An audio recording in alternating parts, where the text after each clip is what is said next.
Bombay! It's Ron from POCculture.com. Anna, Elizabeth, great to speak with you. Hi, you too.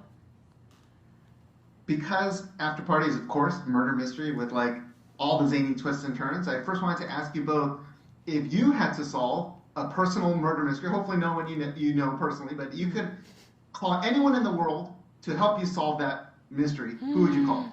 Anyone Elizabeth? in the world. Anyone in the whole world? Whoever you want to help you solve this mystery. My daughter. My daughter, Hannah. That's so sweet. Not this Hannah. Okay. My real life daughter's name is Hannah.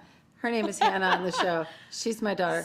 But I would call my real life daughter because she's probably the smartest person I know. Oh, that's so beautiful. I wish I could say the same about my daughter, but she's 2. She's 2. That wouldn't be helpful. Love her, but she's not quite there yet. I think I would. Oh, you know who I would call? Is her name Ghostbusters? Sarah? Not Ghostbusters. Nicely done. The Serial, the host of Serial, who like Oh, figured like yes. is her name Sarah? Yes. Who figured out who like got Adnan out of jail? Right, right. It would be her. Yeah, good call. Thanks. That's a great choice. Impressive selection. Thank you. You know, I wanted to ask you both, of course, about working with Chris Miller and Phil Lord. I view the two of them as like these mad scientist geniuses, and this show is kind of like a product of that. What was it like working with them, and how would you describe their style?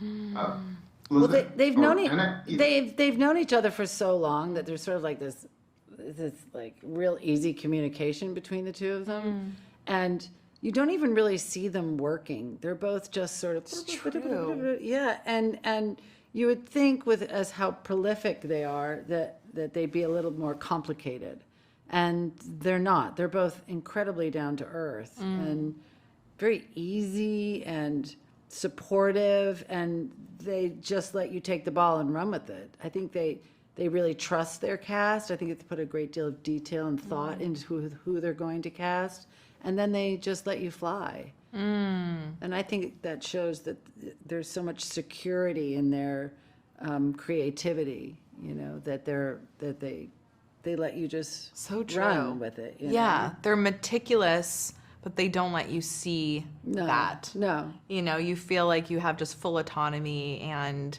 with little, you said earlier, like there's little gentle, you know, pushes in certain directions or suggestions, but they make it feel so collaborative, and yet you know it's a result of endless work and equations. They do feel like these brainiacs, you know. And Anthony King too. He's the co-showrunner, and they're all like just keeping tabs on so much information.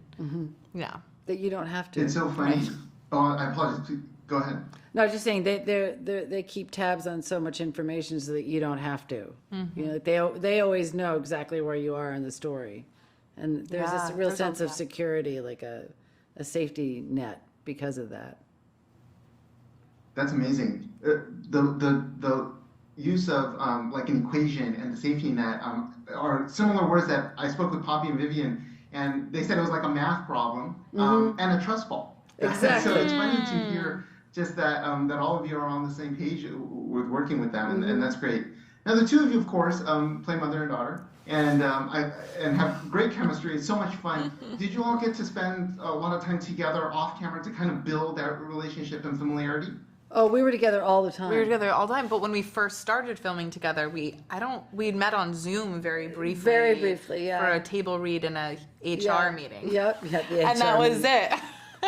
But then once we got going, it was, you know, a good 4.5 months of us sitting around in a giant circle, really getting to know each other well. Yeah, but my first scene was with you. You had been filming for days, but my first scene was with her, just her, doing a Hitchcock scene, and I was so nervous. I remember Chris being like, having to ask me 98 times to put the sword down at the same time. It was a sword scene. There was a sword. I was like, great. God. And my first scene, I'm holding a sword and I'm acting with Elizabeth Perkins, and it's Hitchcock, and like I'm failing. And my first day, I was all by myself. There was no other cast members at all. I could not have done and that. I was like out in this ranch going like, I don't even know what show am I? What? Who am I? And which is perfect for Hitchcock. It was perfect for Isabel too. But then once we all started filming together, it was just. I looked forward to going to work every day. Great conversation, great people. We had so much fun. Yeah, it was really special. So much fun. I miss it. That's wonderful to hear. I think that chemistry really came out on screen. Congratulations to you both. Really enjoyed the show. Thank you so much. I love your background. Thank you so much. Appreciate it.